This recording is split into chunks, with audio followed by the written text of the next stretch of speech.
देवियों और सज्जनों, वसंत पंचमी का मतलब अब नए साल में वसंत का आगमन हो चुका है।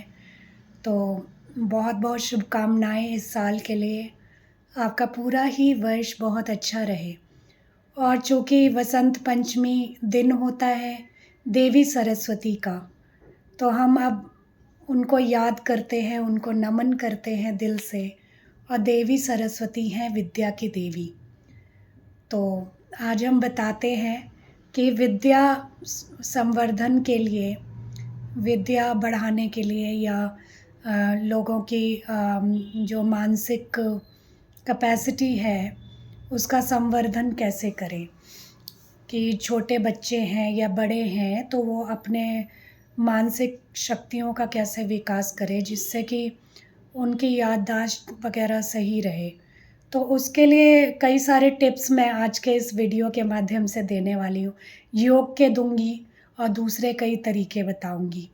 योग में सबसे पहले तो भ्रामरी प्राणायाम है, जो कि याददाश्त तो बढ़ाता ही है, साथ में इससे मतलब मेमोरी बढ़ती है। साथ में ये भी है कि कोई भी तनाव में है, मानसिक तनाव में है, तो उसको भी दूर करता है ये। तो मैं करके बताती हूँ आपको कि भ्रामरी प्राणायाम कैसे होता है।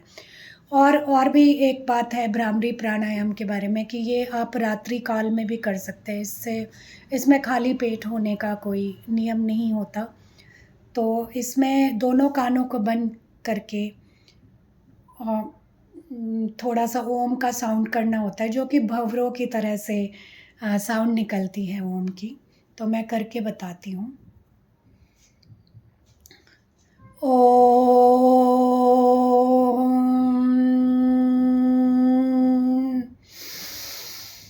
ओम।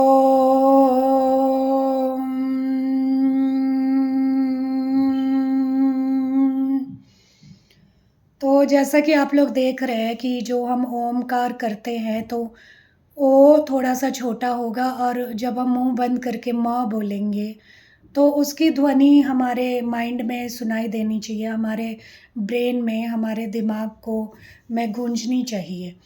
तो इसी प्रकार से हम इसका अभ्यास करेंगे।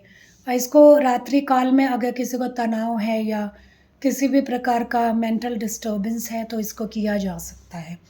और मेमोरी रिटेंशन के लिए, मेमोरी बढ़ाने के लिए, याददाश्त बढ़ाने के लिए उत्तम व्यायाम है। तो योग हमेशा से सबसे बेहतरीन चीज़ रही है, तो उसका उपयोग कीजिए। हमारे संतों ने इसका आविष्कार किया, जिसको कि मॉडर्न साइंस भी मानती है। और यहाँ तक कि AIIMS, all India medical sciences institute भी इसको मान्यता देती है अपने उपचार में। तो इसको ज़रूर इसका प्रयोग करें। और दूसरी बात है कि ब्रह्म मुहूर्त में उठना। सबसे पहले तो मतलब क्या है कि ब्रह्म मुहूर्त वो समय है जबकि चिड़िया तक नहीं उठती उस समय, और भोजन की तलाश में नहीं होती। तो जो होता है सो आप उस समय वातावरण बिल्कुल ही शांत होता है, अमृत बेला होती है। कहते हैं कि उस समय अमृत बरसता है। इसका मतलब कि सबसे ज़्यादा शांति होती है और उत्तम वातावरण होता है, मतलब कि ऑक्सीजन लेवल बहुत हाई होता है। तो इस समय पढ़ते हैं हम कोई भी चीज़ तो शांति होने के कारण आपके मेमोरी रिटेंशन बढ़ती है, मतलब कि आपको कोई चीज़ याद ज़्यादा होती है और आप फास्ट रीडिंग करते हैं। आप ये आज़मा करके देखिएगा सभी लोग कि हम कितनी फास्टली उस समय जो हम पढ़ते हैं वो हमको सबसे ज़्यादा याद होता है। या हमारी स्पीड जो होती है पढ़ने की, सबसे जो मुश्किल चीज़ें होती है आप इस समय के लिए रखें। या तो याद करने की चीज़ें, या जिस चीज़ को आपको किसी किताब को ख़त्म करना है, किसी चैप्टर को ख़त्म करना है, तो इस समय ज़्यादा उन चीज़ों को पढ़ें। ठीक है। और मैं बताऊंगी एक्सरसाइजेस के लिए बेस्ट, मेमोरी के लिए बेस्ट, पूजा साधना के लिए भी बेस्ट है। तो इवन विद्यार्थियों को थोड़ा सा ध्यान करना चाहिए। हालांकि पढ़ाई सबसे ज़्यादा ज़रूरी है, लेकिन पहले योग करके, ध्यान करके अगर वो पढ़ाई के लिए बैठते हैं तो उनको एक डिसिप्लिन में रहने की, अनुशासन में रहने की आदत हो जाती है, जो कि उनके जीवन के लिए काफ़ी फ़ायदेमंद होता है बाद में।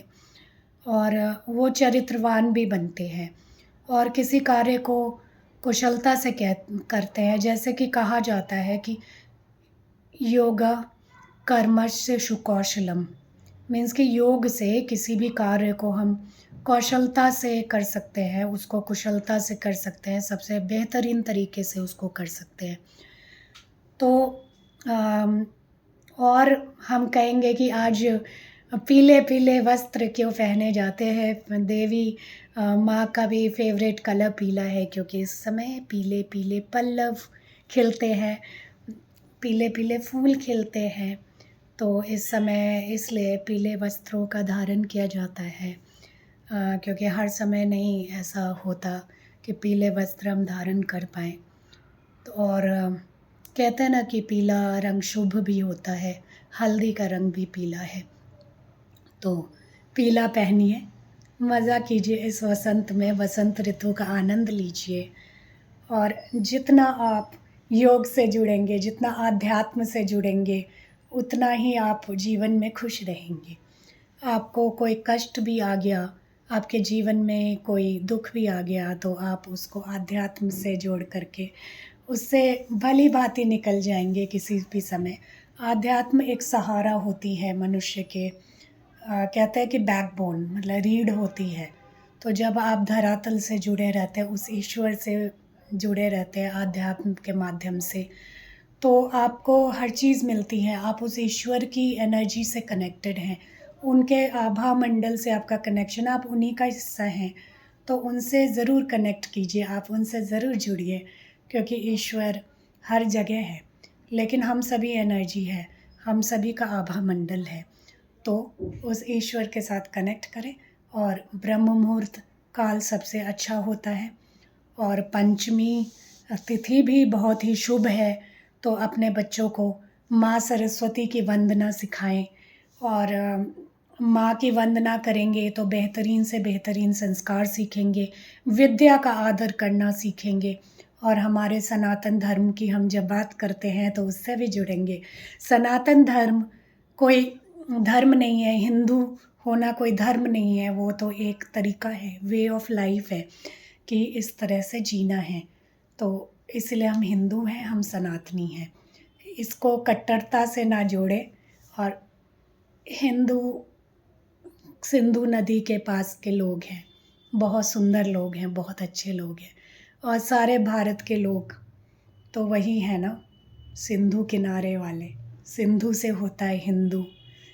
तो धन्यवाद। सर्वधर्म सौहार्द से रहें, जिसकी जो इच्छा है उस हिसाब से वो रह सकता है, जिस धर्म को चाहता है उसको अपना सकता है।